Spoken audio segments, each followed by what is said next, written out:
Derrière les beaux discours, l'État agit en silence. Et surtout, sans l'admettre publiquement.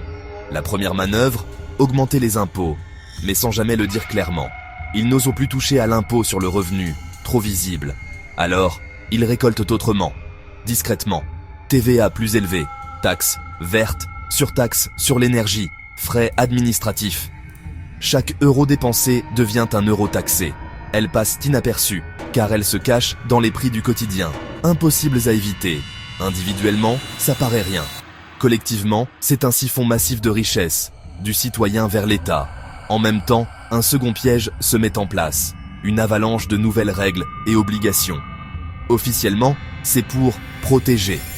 En réalité, ces règles étouffent les petites entreprises et bloquent les nouveaux entrants. Plus c'est complexe, plus seules les grandes entreprises survivent. Elles ont les moyens. Ces règles étouffent les petites entreprises et bloquent les nouveaux entrants. Plus c'est complexe, plus seules les grandes entreprises survivent. Elles ont les moyens.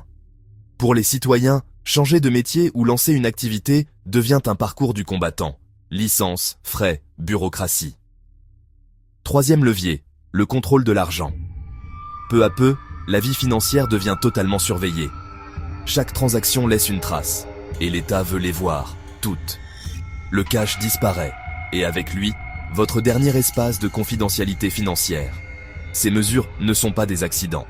Ce sont les réflexes d'un système qui se sent menacé et cherche à garder le contrôle. Pris entre dettes colossales, citoyens épuisés et croissance en panne, l'État n'a plus de marge. Il ne lui reste que la contrainte. Alors, il resserre l'étau, doucement, sans l'avouer, mais sûrement. Ce qu'on ne vous dira jamais, maintenir ce système cassé coûte votre liberté économique, et chaque année, l'État prend un peu plus de place dans votre vie, sans jamais la rendre.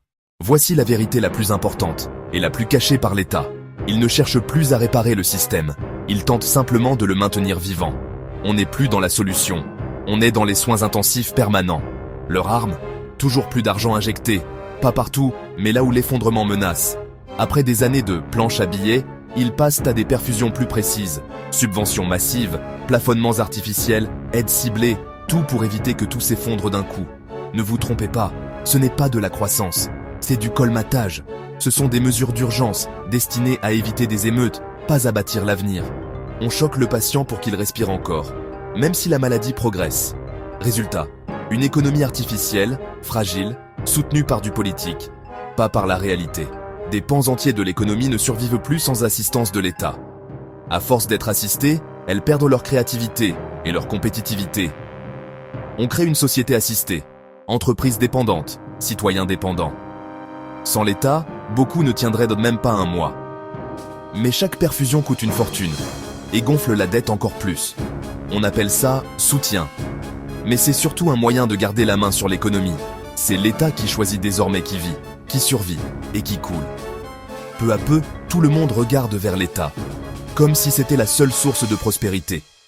La vérité derrière tout ça, l'État n'a plus de solution. Il gagne du temps. Ils savent que la dette est irrécupérable. Ils savent que la démographie joue contre eux. Ils savent que la productivité ne décolle plus, et ne redécollera peut-être jamais. Ils n'ont pas de destination. Ils écopent juste assez pour que le bateau ne coule pas aujourd'hui.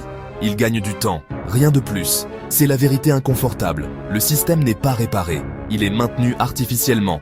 Et personne au pouvoir n'a de plan crédible pour la suite. Devant un système aussi fragile, on doit sortir de la peur et reprendre la main. La solution, c'est de se préparer, calmement, intelligemment. L'objectif, ce n'est pas d'avoir peur. C'est de comprendre comment le monde fonctionne maintenant. Et surtout, construire une résilience personnelle solide pour tenir dans la tempête. La première règle, ne pas dépendre d'une seule source. Diversifiez partout. Diversifiez vos revenus. Diversifiez vos actifs. Diversifiez vos opportunités. Aujourd'hui, dépendre d'un seul boulot est un pari dangereux. Développez un projet parallèle, un freelance, une petite activité, une compétence monétisable. Ça crée un filet de sécurité, un vrai. Si une source tombe, votre vie ne s'écroule pas avec. Deuxième règle, reprendre le contrôle de vos dettes. On nous a conditionnés à vivre à crédit. Aujourd'hui, cette dette vous tire vers le fond. Les dettes chères, cartes, crédits faciles, sont des pièges. Il faut un plan pour les éliminer. Méthodiquement, moins de dettes, plus de souffle, plus de marge. Vous devenez moins vulnérable, plus léger, plus libre. Il faut revoir complètement notre façon d'épargner. Laisser l'argent dormir sur un compte, aujourd'hui, c'est perdre chaque mois. La vraie épargne, c'est transformer votre argent en actifs diversifiés. Immobilier, or, actions solides. Une base qui résiste au choc. Jamais tout au même endroit. Jamais. Et parfois, séparer une partie de votre argent, même géographiquement. Dernier pilier. Apprendre. Tout le temps. Le monde bouge vite. Ce qui était vrai hier peut être dangereux aujourd'hui. Comprendre l'économie, la monnaie, la géopolitique, même à un niveau simple. Pas besoin d'un diplôme, juste de la lucidité. Suivre des sources fiables, variées. Croiser les points de vue. Savoir comment une décision de banque centrale peut impacter votre vie, c'est vital. Avec cette lucidité, on ne subit plus. On protège sa famille et son avenir. Mais au-delà de l'argent, le vrai changement est mental. On doit arrêter d'être passif dans ce système et redevenir acteur de notre vie. Pendant des décennies, on nous a appris à dépendre d'un employeur, d'une pension, d'une banque. Ce monde-là n'existe plus. Ce modèle s'est fissuré, définitivement. Le nouveau monde demande de l'autonomie et une démarche proactive. Ça veut dire reprendre en main notre éducation financière, nos compétences, notre avenir. Ça veut dire questionner, analyser, ne plus faire confiance par réflexe. Ce changement d'état d'esprit, c'est la base. Sans ça, rien ne tient. Cette nouvelle attitude change aussi notre rapport au travail et aux compétences. Aujourd'hui, personne ne peut miser sur un seul métier pour toute une vie. C'est fini. La bonne stratégie, apprendre en continu. Toujours. Ça peut vouloir dire apprendre un métier concret et utile, digital, technique, manuel. Mais aussi renforcer des compétences humaines. Analyse, communication, résolution de problèmes. Être proactif, c'est aussi reconstruire du lien autour de nous. Quand l'État vacille, la communauté reprend de la valeur. Ça peut être simple. Soutenir les commerces locaux, échanger des compétences, créer des groupes d'entraide. Petit à petit, ça reconstruit un tissu social solide. Une vraie communauté aide plus que n'importe quel plan gouvernemental. Se préparer, ce n'est pas être pessimiste, c'est être lucide. On parle d'espoir lucide, pas de peur. Si l'ancien monde s'effondre, un nouveau est possible. Pour ceux qui s'y préparent, diversifier, apprendre, réduire nos dettes, recréer du lien. C'est ça, la vraie préparation. Avec ça, on cesse d'être spectateur. On devient bâtisseur de notre avenir. En résumé, le modèle économique qui faisait notre force est maintenant fissuré, et tout le monde le ressent. En résumé, le modèle économique qui faisait notre force est maintenant fissuré, et tout le monde le ressent. On a compris d'où ça vient. 40 ans de dettes, de taux artificiels et de déconnexion totale entre marché et réalité. Aujourd'hui, ces signaux ne sont plus discrets. Tout le monde les voit. Les promesses du passé, stabilité, progrès, ascension sociale, ont cessé d'être vraies pour une majorité. On a aussi vu comment les gouvernements gèrent la crise, discrètement et souvent sans le dire.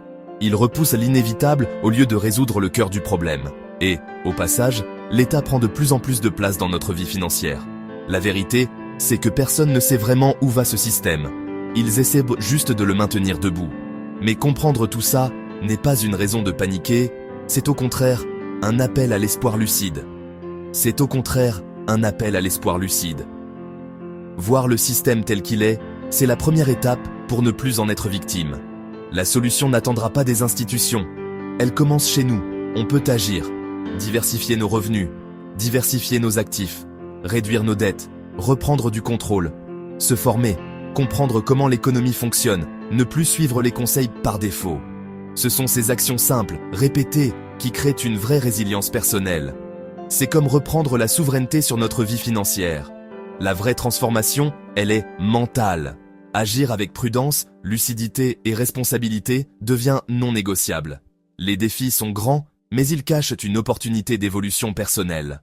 En créant du lien, en développant nos compétences, on prépare un avenir plus solide. On arrête d'être spectateur, on devient architecte. L'objectif, rester lucide, rester calme et avancer intelligemment. L'ancien modèle s'effondre, mais dans ses fissures, il y a l'espace pour construire autre chose, plus solide. Abonne-toi pour comprendre la finance et la crypto sans illusion. Et reste du côté lucide.